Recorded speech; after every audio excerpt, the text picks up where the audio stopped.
Hola, el video de esta semana es sobre este libro que se llama Designing Clinical Research. Y bueno, este libro en realidad lo comencé a leer por recomendación de otra persona. Y en mi caso el motivo era que siempre he intentado investigar, realizar investigación. Es un tema que siempre me ha agradado hacer.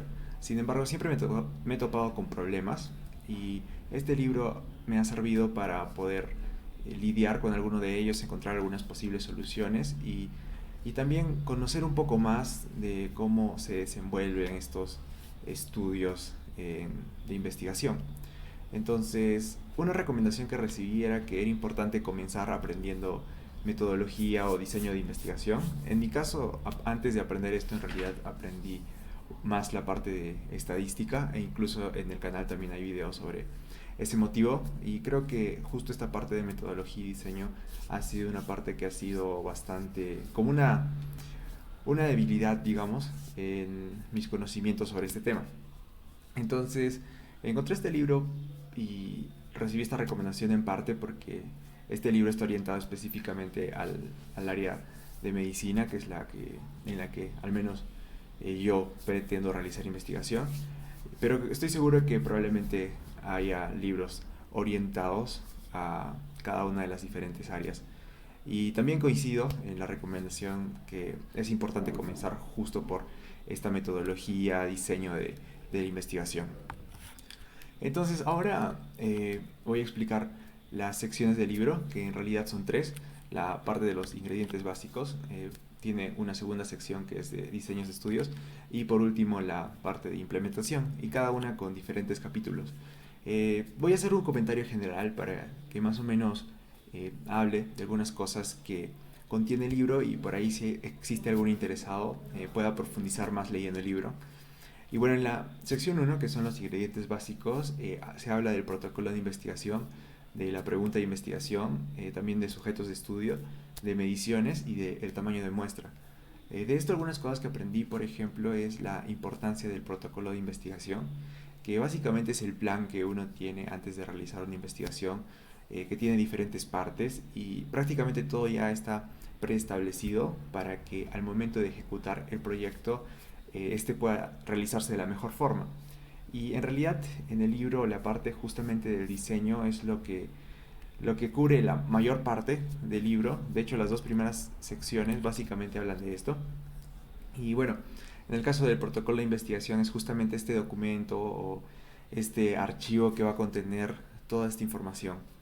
Después, sobre la pregunta de investigación, se habla de la importancia de tener una buena pregunta de investigación, que es lo que el estudio finalmente busca contestar de alguna manera. Después se habla un poco de los sujetos de estudio, algunos problemas que puede haber al momento de seleccionarlos, de seleccionar la muestra, las formas en las cuales se puede realizar la muestra.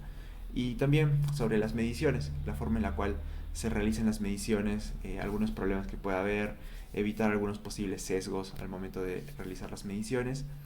Y un tema que se aborda bastante bien en esta sección es el tema del tamaño de muestra. De hecho, se le dedica dos capítulos y se habla bastante de la importancia que tiene tener un correcto tamaño de muestra. De hecho, el tamaño de muestra es algo sumamente importante y al comienzo yo no entendía, digamos, la importancia del tamaño de muestra, pero en el libro sí explica bien que es una de las primeras cosas que se hace al momento de diseñar, porque es algo que cambia fundamentalmente el posible diseño del estudio. Puede haber diseños que sean posibles con un determinado tamaño de muestra y que no sean viables si es que se tiene otro. Es por eso que este cálculo es bastante importante. Y el libro también brinda incluso consejos prácticos para que uno pueda sacar el tamaño de muestra dependiendo de las variables que tenga y el diseño de estudio que tenga. Después, en la segunda sección sobre diseños de estudio, se categoriza en gran medida de acuerdo a diferentes diseños específicos, como estudios transversales y de cohortes, que es un capítulo. Otro capítulo, por ejemplo, habla de estudios de casos y controles. Se dedica dos capítulos a hablar de ensayos clínicos aleatorizados. También hay lo que es estudios de pruebas médicas al momento por ejemplo, una prueba diagnóstica o de screening o de alguna prueba médica. que tiene algunas consideraciones especiales que son importantes considerar.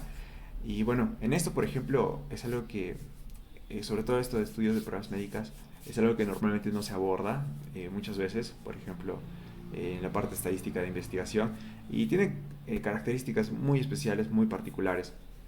También se habla al final de investigación usando datos ya existentes, como usando datos secundarios, estudios auxiliares, que básicamente es de datos ya existentes, uno hace una medición más adicional y combina esa información para generar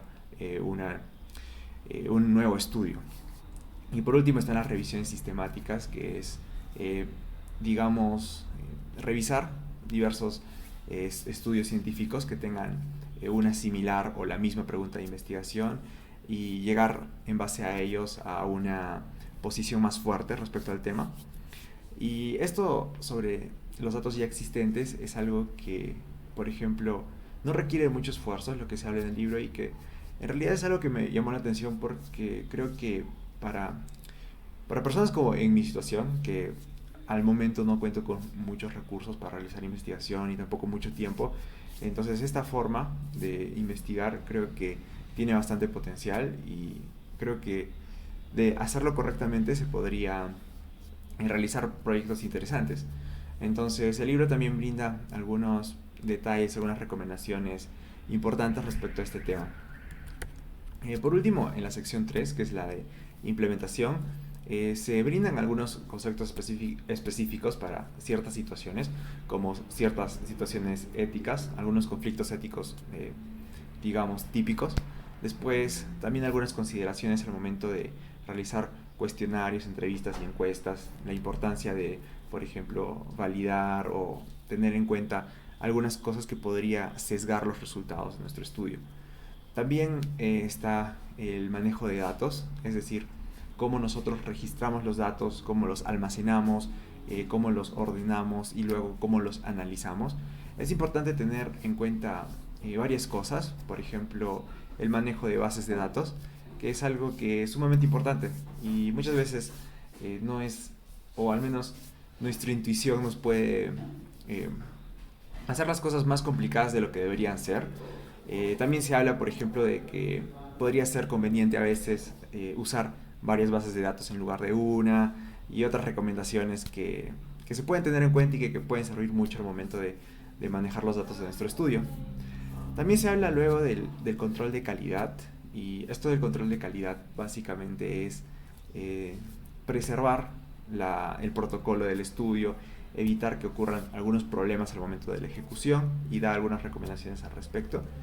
Y después los dos últimos capítulos en realidad me parecieron que son temas que normalmente no son abordados por los típicos recursos que están a disposición generalmente. Uno de ellos es los estudios comunitarios e internacionales. Esto se refiere a... Bueno, este libro, que es algo que comentaré en la parte final, es desde la perspectiva básicamente de un investigador en Estados Unidos. Y en mi caso, que yo soy un estudiante acá en Perú, hay bastantes cosas que no encajan bien. Sin embargo, este capítulo justamente es dedicado a estudios que son internacionales, es decir, en países, por ejemplo, de ingresos económicos de bajos a medianos, y también estudios en comunidades específicas. Entonces este capítulo presenta algunos problemas que en realidad personas pueden enfrentarse. En mi caso hay problemas que me enfrento y que se mencionan en el libro. Un consejo que se presenta es que cuando uno está en una situación en la cual tiene bastantes desventajas, pues también en realidad tiene algunas ventajas relativas, unas ventajas comparativas. Por ejemplo, si estamos en un lugar específico, podemos quizá contestar preguntas que no puedan ser contestadas mejor en ningún otro lugar. Ya sea porque es una enfermedad específica de ese lugar o porque las condiciones que se prestan en ese lugar, que pueden ser negativas, sean específicas y puedan servir para realizar una investigación única. Entonces, esto también va de acuerdo a mi forma de pensar, creo, que es que siempre hay que intentar jugar lo mejor posible con las fichas que tenemos. Y creo que así como tenemos desventajas injustas, también tenemos ventajas injustas y hay que ser capaces de verlas y aprovecharlas. Después, la última es de la propuesta de financiación. Y bueno, esto habla más que todo para poder presentar nuestro estudio a que pueda recibir una financiación de algún organismo o de diferentes formas. En este caso sí se habla más específicamente de lo que es Estados Unidos, formas en las cuales se financian normalmente los estudios, pero creo que algunas recomendaciones para realizar buenas propuestas son aplicables en propuestas en general. Así que como comentario general, creo que me sirvió bastante para entender o tener una idea general de cómo funciona la investigación clínica en el área de medicina. Y creo que eso es algo importante porque a uno mismo le da cierto contexto, un contexto general que le sirve para saber, digamos, en dónde está parado. También creo que el hecho, bueno, justamente el hecho que esté orientado al área clínica es muy importante y creo que si es que alguno que esté viendo el video es de otra área, pienso que leer algún libro que esté orientado a esa área es bastante valioso. También coincido en esa recomendación que me dieron y creo que saber de metodología, diseño es el punto de inicio ideal para comenzar a investigar. Sobre el libro, algunos comentarios específicos. Me gustó bastante que tenga ejemplos prácticos y también que tenga apéndices, por ejemplo, donde dan justamente incluso ejemplos bastante específicos de cómo realizar las cosas. Incluso en la parte final del libro hay algunos ejercicios para que uno pueda probar los conocimientos que ha adquirido. Y también las referencias que hay al final de cada capítulo son muy valiosas para profundizar en las cosas que se abordaron en ese capítulo. También, bueno, eso que comenté adicionalmente, algo que podría ser negativo hasta cierto punto es que la perspectiva es bastante de Estados Unidos, pero creo que en general la investigación se podría, o muchos consejos se podrían generalizar a diferentes situaciones. Y como mencioné, ese capítulo de estudios comunitarios e internacionales creo que brinda información valiosa para, digamos, conectar esa información general con el contexto específico de un país de ingresos económicos bajos o medianos, que realmente la infraestructura de investigación no es la más óptima. Bueno, y por último, quiero mencionar que la reseña que realicé en el libro está escrita y disponible en la página web, que también dejaré un link en la descripción del video, en el cual justamente todo lo que he comentado está en forma de texto. En realidad extraje 3 cosas, que es la idea central, ideas importantes y cosas que aprendí. Esto es bastante, digamos, lo hice principalmente para mí. La idea central es lo que considero que de lo que habla el capítulo en líneas generales. Después extraje algunas ideas importantes de mientras leía, que eran importantes para explicar esa idea central o que estaban estrechamente relacionadas. Y por último, son cosas que aprendí, que eso sí es específico para mí, o sea, son cosas que considero que me enseñaron algo valioso, pero que no encajaban exactamente en ideas importantes porque no necesariamente servían directamente para contribuir a la idea central. Así que es la forma en la que lo hice, y si por ahí a alguno le sirve puede encontrar el link de la página web en la descripción. Y bueno, en la página web también pueden encontrar links para que se puedan dirigir al libro en específico, y si se animan también quizá poder leerlo. Y esto sería todo por el video de esta semana. La verdad es la primera vez que hago como una reseña del libro, al menos intento hacerlo, así que no sé qué tal haya salido, si es que ha sido valioso para alguno. Y también, bueno, si es que se prestan las circunstancias, quizá también haga reseña de algún libro que me haya servido especialmente para algo. Y nada, si encontraron valioso este contenido, pues pueden darle like, suscribirse, compartirlo, y nos vemos la siguiente semana.